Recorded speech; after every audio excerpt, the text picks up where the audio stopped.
कुर्ती के इस नेक डिज़ाइन को मैं कंट्रास्ट फैब्रिक में आज आपके साथ बनाकर शेयर करूंगी और इस डिज़ाइन में मैं किसी भी किस्म का लेस का इस्तेमाल नहीं करूंगी।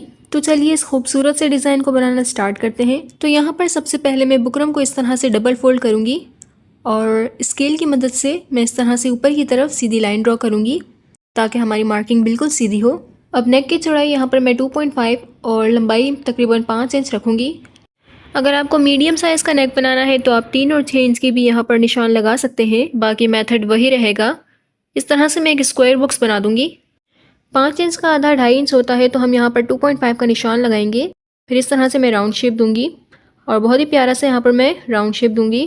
फिर उसके बाद मैं बाहर की तरफ 0.7 का यहाँ पर निशान लगाऊँगी और इस तरह से शेप के मुताबिक मैं राउंड में इसको निशान लगाऊंगी। फिर उसके बाद मैं इसको ड्रॉ कर दूंगी। ये देखिए इस तरह से 0.7 का निशान लगाकर मैंने इस तरह से राउंड ड्रॉ कर दिया है। अब उसके बाद मैं 1 इंच लूँगी। तो पहले तो मैंने 0.7 का निशान लगाया था, फिर उसके बाद मैं 1 इंच का निशान लगाऊंगी राउंड में और इस तरह से नीचे तक निशान लगाकर इसको भी मैं ड्रॉ कर दूँगी।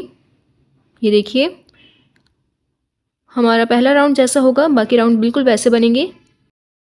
अब बाहर की मार्किंग लूँगी जो कि आधे इंच है और आधे इंच का मैं बाहर की तरफ निशान लगाऊंगी। अगर ये वाला राउंड आपसे गोल नहीं भी बनता तो कोई मसला नहीं, क्योंकि पीछे की तरफ फोल्ड होकर इसकी तुरपाई होनी है। अब उसके बाद मैं ऊपर की तरफ से जो हमने पहली लाइन ड्रॉ की थी इसको मैं कट कर दूँगी। ये देखिए इस तरह से। फिर उसके बाद मैं राउंड में इसको कट कर दूँगी। सबसे पहले तो नेक के अराउंड मैं इस तरह से इसकी कटिंग कर दूँगी। अब इसके बाद लंबाई में मैं ऊपर की तरफ से यानी इस तरफ से तकरीबन 2 इंच का निशान लगाऊंगी। ये देखिए इस तरह से ऊपर की तरफ यहाँ पर मैं 2 इंच का निशान लगाऊंगी। तो यहाँ पर मैंने 2 इंच का निशान लगा लिया है। अब इसके बाद मैं इसको अच्छे से पिन अप करूँगी, फिर इसकी मैं कटिंग कर दूँगी। तो जहाँ तक मैंने निशान लगाया है वहाँ तक मैं कटिंग को स्टॉप करूँगी।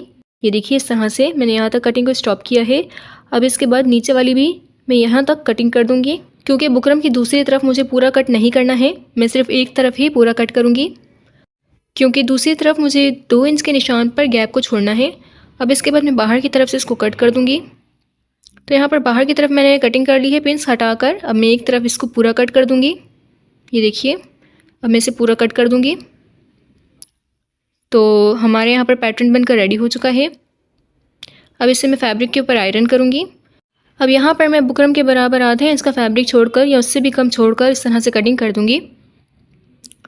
तो यहाँ पर मैंने कटिंग कर दी है। तो अब यहाँ पर मैं फैब्रिक ग्लू की मदद से जो हमने बाहर की तरफ फैब्रिक छोड़ा था अंदर की तरफ पेस्ट कर दूँगी।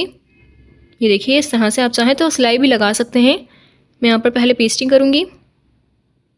अब यहाँ पर मैंने पेस्टिंग करके आयरन कर दिया है और आप देख सकते हैं मैंने एक क्रीज लाइन बनाई है। मेन फैब्रिक के ऊपर मैं इस तरह से रखूँगी और इन दोनों लाइनों को आपस में मिलाकर ऊपर की तरफ मैं इसको स्टिच कर दूँगी। तो सबसे पहले यहाँ पर मैं नेक के अराउंड इसको स्टिच करूँगी। अगर यहाँ तक आपने मेरी वीडियो देखी है तो यकीनन आपको मेरी वीडियो पसंद आई होगी। तो जल्दी से मेरी वीडियो को लाइक कर दें और एक अच्छा सा कमेंट करके बताएं आपको मेरी एक्सप्लेनेशन कैसी लगती है। यहाँ पर मैंने नेक के अराउंड इसको स्टिच कर लिया है। अब यहाँ पर मैंने एक एंकर थ्रेड लिया है। इस एंकर थ्रेड का मैं यहाँ पर इस्तेमाल करूँगी। मैं कैसे इस्तेमाल करूँगी मैं अभी आपको बता देती हूँ।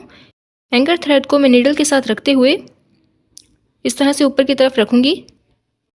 बिल्कुल नीडल के साथ रखकर मैं एक बार स्टिच करूँगी। फिर इसके बाद थ्रेड के दूसरे हिस्से को भी मैं इस तरह से वापस पलटकर ऊपर की तरफ इसे रखूँगी। एंकर थ्रेड को मैं दोनों सिलाइयों के बीच में रखकर इस तरह से मैं दोनों सिलाइयों के बीच में ऊपर तक रखूँगी और फिर इसके बाद मैं इसको स्टिच कर दूँगी। ये देखिए इस तरह से। अब मैं बुकरम के बराबर बहुत ही आराम से इसको स्टिच कर दूँगी। एंकर थ्रेड नहीं है तो कोई मसला नहीं, आप सिंगल थ्रेड का भी इस्तेमाल करके उसे डबल बनाकर यहाँ पर इस्तेमाल कर सकते हैं। अब नीचे की तरफ भी यहाँ पर मैंने स्टिचिंग कर दी है। ये देखिए बिल्कुल बुकरम के बराबर मैंने इसको स्टिच किया है। अब मैं इसकी कटिंग कर दूँगी। तो यहाँ पर सिलाई के बराबर मैं थोड़ा सा फैब्रिक छोड़कर इसको कट करूँगी। बहुत ही थोड़ा सा फैब्रिक छोड़ूंगी, ज़्यादा फैब्रिक नहीं छोड़ूंगी। आधे इंच से भी थोड़ा सा फैब्रिक छोड़कर यहाँ पर मैं दोनों तरफ इस तरह से मैं इसको कट कर दूँगी। अगर वीडियो में कोई भी पार्ट आपको समझ में ना आए तो आप मुझसे कमेंट सेक्शन के अंदर भी पूछ सकते हैं।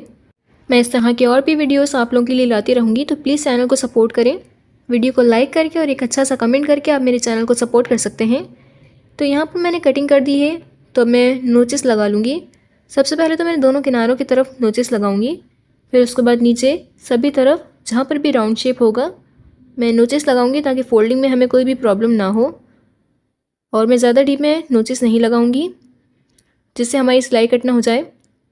अब इस तरह से ऊपर की तरफ भी नेक के अराउंड मैं सिलाई के बराबर थोड़ा सा फैब्रिक छोड़कर इसको मैं कट कर दूंगी और यहाँ पर भी मैं कट्स लगा लूँगी। तो यहाँ पर भी मैं सभी तरफ कट्स लगाऊंगी। तो कुछ इस तरह से मैंने सभी तरफ कट्स लगा लिए हैं। अब यहाँ पर मैं फैब्रिक को अंदर की तरफ पुश करूँगी, तो यहाँ पर मैं पेन का इस्तेमाल कर रही हूँ। आप यहाँ पर किसी भी चीज़ का इस्तेमाल कर सकते हैं।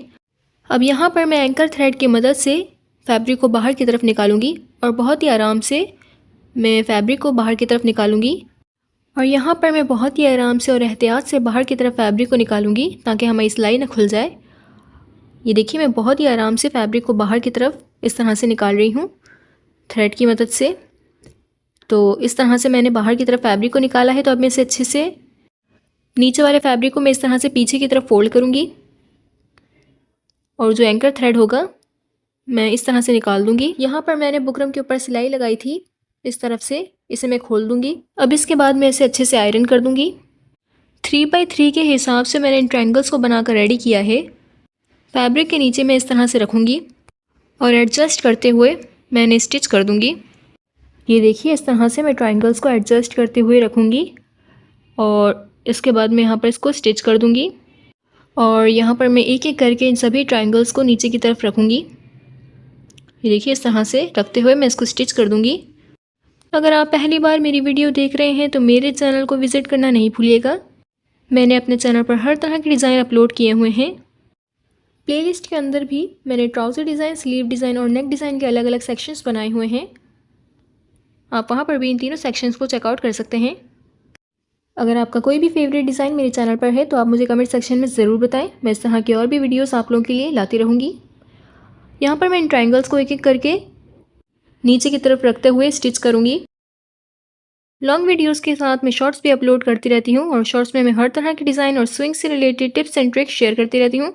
तो आप मेरे शॉर्ट्स को भी चेकआउट करना नहीं भूलिएगा। और यहाँ पर मैं इन ट्रायंगल्स को बहुत ही आराम से एडजस्ट करते हुए स्टिच कर रही हूँ। ये देखिए मैंने यहाँ पर ट्रायंगल्स को स्टिच कर लिया है। अब यहाँ पर मैं पर्ल्स का इस्तेमाल करूँगी। तो मेरे पास सेम कलर के पर्ल्स यहाँ पर रखे हुए थे। आप चाहें तो कंट्रास्ट फैब्रिक के कलर का पर्ल भी यहाँ पर इस्तेमाल कर सकते हैं। ट्रायंगल को मैं नेक के साथ पर्ल के अराउंड रखते हुए बीच में इस तरह से स्टिच कर दूँगी और एक एक करके मैं इन सभी पर्ल्स को हैंड स्टिच कर दूँगी। ये डिज़ाइन कैसा लगा मुझे कमेंट सेक्शन में ज़रूर बताइएगा। लाइक एंड सब्सक्राइब नहीं किया है तो अभी कर लें। Thank you for watching.